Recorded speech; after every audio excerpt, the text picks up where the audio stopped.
दर्द हो रहा है, खून निकल रहा है।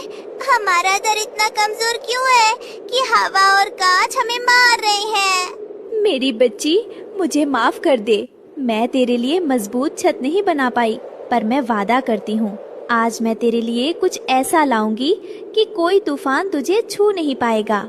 रानो मजबूत तिनके ढूंढ रही थी, तभी मलबे के नीचे उसे एक दोस्तों, ये रहे हमारी आज की वीडियो के प्यारे सब्सक्राइबर्स और फॉलोअर्स के नाम।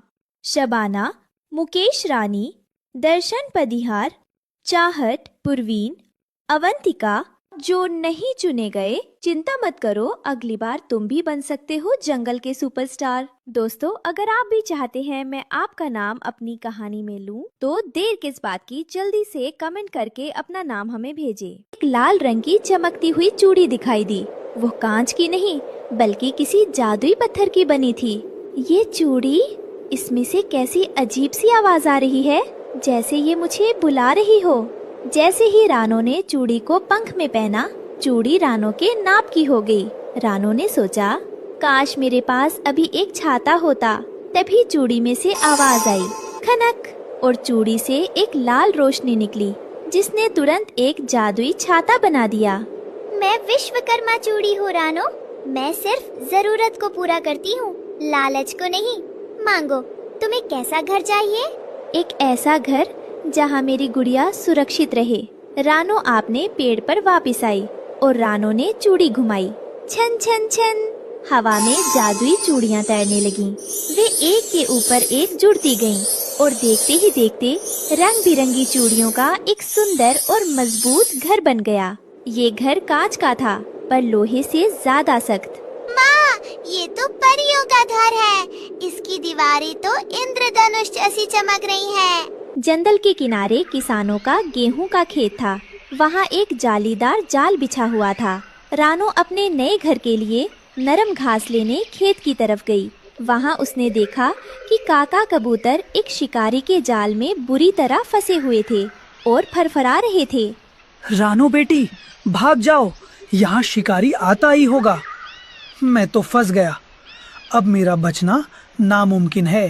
घबराओ मत काका, जब तक ये जादुई चूड़ी मेरे पास है, कोई भी निर्दोष नहीं मरेगा। रानो ने चूड़ी की तरफ देखा और बोला, चूड़ी, इस जाल को काट दो।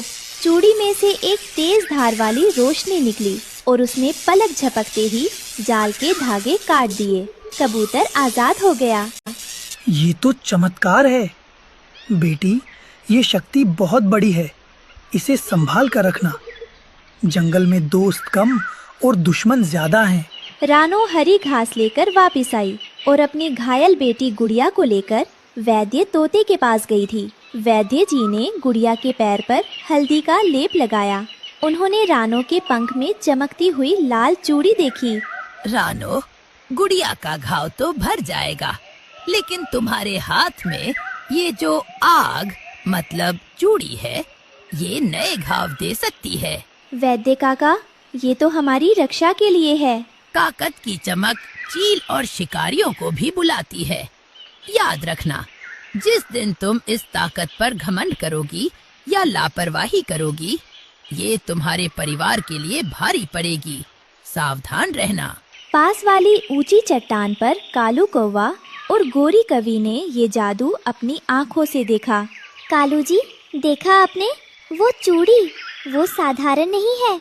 रानो ने एक झटके में महल बना लिया और कैसे काका कबूतर की जान बचाई। अगर वो चूड़ी हमारे पास हो तो हम पूरे जंगल के राजा बन जाएंगे।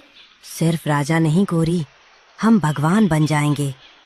आज रात वो चूड़ी मेरी कलाई में होगी, चाहे इसके लिए मुझे रानो का गला ही क्यों ना दबाना पड़े। कालू कौवा जानता था कि वो सीधे रानो से नहीं जीत सकता। वो रात के अंधेरे में गुफा में रहने वाले चमगादड़ के पास गया। चमगादड़ उल्टा लटका हुआ था। ओ चमगादड़ भाई, तुम रात को देख सकते हो। मुझे एक काम करना है। पता लगाओ कि रात को सोते समय रानो वो जादुई चूड़ी कहाँ रखती है। क्या वो उसे उतारती है? मुझे सोने की चमक पसंद है। मैं आज रात रानो की खिड़की पर पहरा दूंगा। अगर उसने चूड़ी उतारी तो वो सीधी तुम्हारे पास होगी, लेकिन बदले में मुझे उसका आधा जादू चाहिए। मंजूर है, बस मुझे वो चूड़ी चाहिए। रानू और गुड़िया सो रहे थे। कालू ने खिड़की से अंदर घुसने की कोशिश की, लेकिन चूड़ी की दीवारें अभेद्य थी। कालू ने पत्थर मारा, पत्थर टूट गया पर घर नहीं टूटा। सीधे तरीके से नहीं खुलेगा, मुझे रानो को ब्लैकमेल करना होगा। गुड़िया घर के बाहर दाना चुग रही थी। कालू ने मौका देखकर गुड़िया को अपने नुकीले पंजों में जकड़ लिया और उसे हवा में उठा ले गया। माँ, बचाओ! ओ रानो, बाहर निकल, तेरी चूड़ी चाहिए मुझे। अगर 1 मिनट में चूड़ी नहीं दी तो मैं तेरी गुड़िया को इस ऊंचाई से नीचे चट्टान पर गिरा दूंगा। रानो बाहर आई। उसने अपनी बेटी को मौत के मुंह में देखा। चूड़ी की शक्ति उसके बच्चे की जान से बढ़कर नहीं थी। नहीं कालू भाई, मेरी बच्ची को छोड़ दो। ये लो चूड़ी, ले जाओ इसे। मुझे महल नहीं चाहिए, मुझे मेरी बेटी चाहिए। रानो ने चूड़ी उतारकर हवा में उछाल दी। कालू ने गुड़िया को छोड़ दिया और चूड़ी लपट ली। कालू ने चूड़ी अपने पैर में पहन ली। अब देख रानो, अब मैं बनाऊंगा सोने का किला, मैं बनाऊंगा हीरो का पहाड़। कालू ने आदेश दिया। ए चूड़ी, मेरे लिए सोने का पिंजरा बना, जिसमें मैं राजा की तरह बैठूं। चेतावनी, लालच इस चूड़ी को श्राप बना देता है। क्या तुम सच में सोने का पिंजरा चाहते हो? हाँ, सबसे मजबूत पिंजरा, जल्दी बना। खनक, जादू हुआ। कालू के चारों तरफ सोने की मोटी सलाखें बन गई। एक शानदार सोने का पिंजरा बन गया। कालू बहुत खुश हुआ, लेकिन तभी पिंजरा छोटा होने लगा। अरे, ये क्या हो रहा है? रुको, ये पिंजरा मुझे दबा रहा है। गोरी बचाओ! पिंजरा सिकुड़ता गया। कालू उसमें बुरी तरह फंस गया और जो चूड़ी उसने पैर में पहनी थी वो आग की तरह गर्म होने लगी। तूने लालच में पिंजरा मांगा था कालू, अब तू जिंदा इसमें कैद रहेगा। तूने रानो की बेटी को कैद किया था, अब ये चूड़ी तुझे कभी नहीं छोड़ेगी। कालू जी, मैं इसे तोड़ नहीं पा रही, ये तो लोहा है। रानो अपनी बेटी को लेकर वहां आई। कालू दर्द से तड़प रहा था। रानो बहन, मुझे माफ कर दो, ये चूड़ी उतार लो, मैं मर जाऊंगा। चूड़ी जी, इसे छोड़ दो, इसने अपनी सजा पा ली है। रानो के कहने पर चूड़ी कालू के पैर से निकलकर रानो के पास आ गई। पिंजरा गायब हो गया।